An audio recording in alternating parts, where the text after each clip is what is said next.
ಎಲ್ಲೋ ಎಲ್ರಿಗೂ ನಮಸ್ಕಾರ. ಹೌದು, ಇವತ್ತಿನ ಈ ವಿಡಿಯೋದಲ್ಲಿ ನೀವು ತಮ್ನೇಲಲ್ಲಿ ನೋಡಿದಾಗೆ ಯಾವ ರೀತಿ ಫೋನ್ಪೇಲಿ ಮನೇಲೆ ಕೂತ್ಕೊಂಡು ಕರೆಂಟ್ ಬಿಲ್ನ ಕಟ್ಟೋದು ಅಂತ ತಿಳಿಸ್ಕೊಡೋಕೆ ಹೋಗ್ತಾ ಇದ್ದೀನಿ. ಈ ವಿಷಯ ಈಗಾಗಲೇ ಎಷ್ಟೋ ಜನಕ್ಕೆ ಗೊತ್ತಿದೆ, ಫೋನ್ಪೇ ಯೂಸ್ ಮಾಡ್ತಿರೋರಿಗೆಲ್ಲ. ಆದರೂ ಯಾಕೆ ತಿಳಿಸ್ತಾ ಇದ್ದೀನಿ ಅಂದರೆ, ಯಾರೋ ಈಗ ಎಷ್ಟೊಂದು ಜನ ಹೊಸದಾಗಿ ಫೋನ್ಪೇನ ಕ್ರಿಯೇಟ್ ಮಾಡಿರ್ತಾರೆ, ಅಂಥವ್ರಿಗೆ ಕರೆಂಟ್ ಬಿಲ್ನ ಕಟ್ಟಿರಲ್ಲ ಒಂದ್ಸತಿನೂ ಫೋನ್ಪೇಯಲ್ಲಿ ಅವರು. ಆದ್ದರಿಂದ ಅಂಥವ್ರಿಗೆ ಹೆಲ್ಪ್ ಆಗಲಿ ಅಂತ ಈ ವಿಡಿಯೋನ ಮಾಡ್ತಾ ಇದ್ದೀನಿ. ದಯವಿಟ್ಟು ಈ ವಿಡಿಯೋನ ಯಾರು ನಿಮ್ಮ ಫ್ರೆಂಡ್ಸ್ ಇರ್ತಾರೆ, ಯಾರಿಗೆ ಅಗತ್ಯ ಇದೆ ಅವ್ರಿಗೆ ಶೇರ್ ಮಾಡಿ ಅಂತ ಹೇಳ್ತಾ ಬನ್ನಿ ಇವತ್ತಿನ ಈ ವಿಡಿಯೋನ ಶುರು ಮಾಡೋಣ. ಮೊದಲನೇದಾಗಿ ಇವತ್ತಿನ ಈ ವಿಡಿಯೋನ ಶುರು ಮಾಡೋಕ್ಕೆ ಮುಂಚೆ ಯಾರಿನ ನಮ್ಮ ಚಾನಲ್ ಸಬ್ಸ್ಕ್ರೈಬ್ ಆಗಿಲ್ಲ ಪ್ಲೀಸ್ ಸಬ್ಸ್ಕ್ರೈಬ್ ಆಗಿ. ಹೌದು, ಇವತ್ತಿನ ಈ ವಿಡಿಯೋನ ಶುರು ಮಾಡೋಕ್ಕೆ ಮುಂಚೆ ಕರೆಂಟ್ ಬಿಲ್ನ ನೀವು ಆರಾಮಾಗಿ ಮನೆಯಲ್ಲಿ ಫೋನ್ಪೇಲಿ ಕಟ್ಬೋದು. ಈಗಾಗಲೇ ಎಷ್ಟೋ ಜನ ಕಟ್ತಾ ಇರ್ತೀರ. ಅದು ಯಾವ ರೀತಿ ಅಂತ ಈ ವಿಡಿಯೋದಲ್ಲಿ ತಿಳಿಸ್ಕೊಡೋಕೆ ಹೋಗ್ತಾ ಇದ್ದೀನಿ. ಬನ್ನಿ ಇವತ್ತಿನ ಈ ವಿಡಿಯೋನ ಶುರು ಮಾಡೋಣ. ಮೊದಲನೇದಾಗಿ ನಿಮಗೆ ಒಂದು ಹಳೇದಾಗಲಿ ಹೊಸದಾಗಲಿ ಒಂದು ಕರೆಂಟ್ ಬಿಲ್ ಇದ್ದರೆ ಸಾಕು. ಆ ಕರೆಂಟ್ ಬಿಲ್ಲಲ್ಲಿ ಒಂದು ನಂಬರ್ ಇರುತ್ತೆ, ಅದು ನೀವು ನೋಡ್ತಾ ಇರ್ಬೋದು.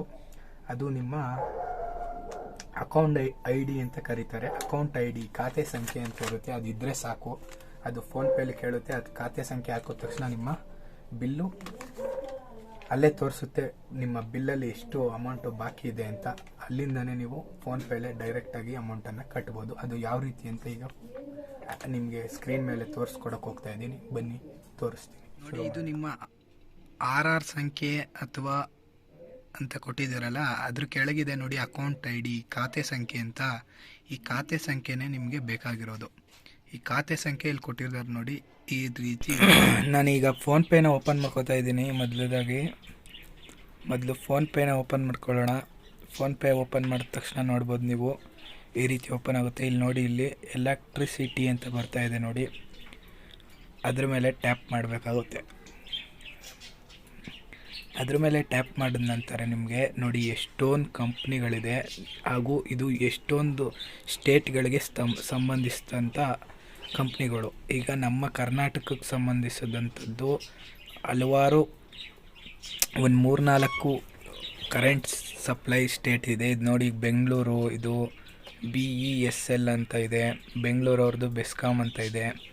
ಅದೇ ರೀತಿ ನಮ್ಮದು ಕರ್ನಾಟಕದಲ್ಲೇ ಇರುವಂಥದ್ದು ಚಾಮುಂಡೇಶ್ವರಿ ವಿದ್ಯುತ್ ಸರಬರಾಜು ನಿಗಮ.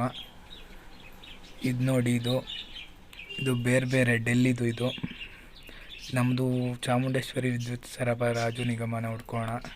ನೋಡಿ, ಇಲ್ಲೇ ಸಿಗ್ತಾ ಇದೆ. ಇದು ನಮ್ಮದು. ಈಗ ನೋಡಿ, ಇದು ನಿಮ್ಮ ಎಲೆಕ್ಟ್ರಿಸಿಟಿ ಬಿಲ್ ಮೇಲೆ ಕೊಟ್ಟಿರ್ತಾರೆ ಯಾವ ಒಂದು ಸಪ್ಲೈ ಬೋರ್ಡ್ ಅಂತ. ಇದು ಅವರ ಬೋರ್ಡ್ಗಳಾಗಿ ಮಾಡ್ಕೊಂಡಿದ್ದಾರೆ. ನಮ್ಮದು Chamundeshwari electricity supply company limited, corporate limited ಅಂತ ಕೊಟ್ಟಿದ್ದಾರೆ. ಅಲ್ಲಿ ಟ್ಯಾಪ್ ಮಾಡಿದ ತಕ್ಷಣ ನಿಮಗೆ ಈ ರೀತಿ ಓಪನ್ ಆಗುತ್ತೆ. ಇಲ್ಲಿ ನೀವು ಆಗಲೇ ಹೇಳಿದ್ನಲ್ಲ, ಅಕೌಂಟ್ ಐ ಡಿ ನಂಬರ್ನ ಹಾಕಬೇಕಾಗುತ್ತೆ. ಅದನ್ನು ಹಾಕಿದ ತಕ್ಷಣ ನಿಮಗೆ ನೀವು ಕಟ್ಟಬೇಕಾಗಿರುವಂತಹ ಬ್ಯಾಲೆನ್ಸ್ ಅಮೌಂಟು ಇದು ತೋರಿಸುತ್ತೆ ನಿಮಗೆ ಅಲ್ಲೇ. ವಿತ್ತು ಯಾರ ಹೆಸರಲ್ಲಿ ಮೀಟ್ರ್ ಬೋರ್ಡ್ ಇದೆಯೋ ಅವರ ಹೆಸರು ಹಾಗೂ ಆ ಬ್ಯಾಲೆನ್ಸ್ ಅಮೌಂಟನ್ನು ತೋರಿಸುತ್ತೆ ನೋಡಿ. ಈಗ ನಮ್ಮ ಒಂದು ಅಕೌಂಟ್ ಐ ಡಿಲಿ 260 ರೂಪಾಯಿ ಬ್ಯಾಲೆನ್ಸ್ ಇದೆ. ಲಾಸ್ಟ್ ಡೇಟ್ ಯಾವತ್ತು ಕಟ್ಟಬೇಕು ಅನ್ನೋದನ್ನು ತೋರಿಸ್ತಾ ಇದೆ. ಏನಿಲ್ಲ, ಜಸ್ಟ್ ಸಿಂಪಲ್ಲು. ನೀವೇನಾದರೂ ಇಲ್ಲೇ ಫೋನ್ಪೇಲೆ ಕಟ್ತಾ ಇದ್ದೀರಲ್ವಾ, ಇಲ್ಲಿ ನೋಡಿ, ಇಲ್ಲಿ ಇದು 260 ರೂಪಾಯಿ ಬ್ಯಾಲೆನ್ಸು, ಲಾಸ್ಟ್ ಡೇಟ್ ಯಾವತ್ತು ಅಂತ. ಇದು ಆಗೋ ಹೆಸರು ಬಂದಿರುತ್ತೆ, ಅದನ್ನು ಬ್ಲರ್ ಮಾಡಿದ್ದೀನಿ. ನೀವು ನಿಮ್ಮ ಅಕೌಂಟ್ ಐ ಡಿ ಹಾಕಿದಾಗ ನಿಮ್ಮ ಹೆಸರು ಬರುತ್ತೆ. ಯಾರು ಮೀಟ್ರ್ ಬೋರ್ಡ್ ಇದೆ ಅವ್ರದ್ದು ಹೆಸರು ಬರುತ್ತೆ. ಮೀಟ್ರ್ ಬೋರ್ಡ್ ತಗೋಬೇಕಾದ್ರೆ ಯಾರ ಹೆಸರು ಕೊಟ್ಟಿರ್ತಾರೆ ಅವ್ರ ಹೆಸರು ಬರುತ್ತೆ. ನೋಡಿದ್ರಲ್ಲ, ಇದು 260 ರೂಪಾಯಿ ಲಾಸ್ಟ್ ಡೇಟು. ಈಗ ಇಲ್ಲೇ ಕೆಳಗಿದೆ ನೋಡಿ, ಪ್ರೊಸೀಡ್ ಪೇ ಅಂತ. ಇದ್ರ ಮೇಲೆ ಕೊಟ್ಟ ತಕ್ಷಣ ನಿಮಗೆ 260 ರೂಪಾಯಿ ಹಾಗೂ ನಿಮ್ಮ ಬ್ಯಾಂಕು ತೋರಿಸ್ತಾ ಇದೆ, ನಿಮ್ಮ ಬ್ಯಾಂಕಿಂದ ಕಟ್ಟಾಗುತ್ತೆ ಅಂತ. ನೀವು ಪೇ ಅಂತ ಕೊಟ್ಟ ತಕ್ಷಣ ನಿಮಗೆ ನಿಮ್ಮ MPIN ಕೇಳುತ್ತೆ. MPIN ಕೊಟ್ಟ ತಕ್ಷಣ ನಿಮ್ಮ ಅಕೌಂಟಿಂದ ದುಡ್ಡು ಕಟ್ಟಾಗುತ್ತೆ. ಇನ್ನೊಂದು ಇನ್ಫಾರ್ಮೇಷನ್ ಮೇಯ್ನ್ ಇದು, ನೀವು ಅಕೌಂಟಿಂದ ದುಡ್ಡು ಕಟ್ಟಾದ ತಕ್ಷಣ ಎಲೆಕ್ಟ್ರಿಸಿಟಿ ಬೋರ್ಡ್ಗೆ ಅದು 4 ದಿವಸ ಆದಮೇಲೆ ಹೋಗಿ ಅಪ್ಡೇಟ್ ಆಗುತ್ತೆ. ಅಲ್ಲಿಗಂಟ ಅಪ್ಡೇಟ್ ಆಗೋಲ್ಲ. ಇದು 4 ದಿವಸ ಟೈಮ್ನ ತಗೊಳುತ್ತೆ. ಇದನ್ನು ನೀವು ಮರಿಬಾರ್ದು. 4 ದಿವಸ ಟೈಮ್ನ ತಗೊಳುತ್ತೆ ಇದು. ನೀವು ಕಟ್ಟಿ ನಂತರ ಅದು ಪ್ರೋಸೆಸ್ಸಲ್ಲಿರುತ್ತೆ. ಅದನ್ನು ಆ್ಯಕ್ಟಿವ್ ಆಗಿ ಅಪ್ಡೇಟ್ ಆಗಬೇಕು ಅಂದರೆ 4 ದಿವಸ ಟೈಮ್ ತಗೊಳುತ್ತೆ. ನೀವು ಕಟ್ಟಿದಾಗ ಅಲ್ಲೇ ಫೋನ್ಪೇಯಲ್ಲೇ ತೋರಿಸುತ್ತೆ 4 ದಿವಸ ಟೈಮ್ ಬೇಕಾಗುತ್ತೆ ಅಂತ.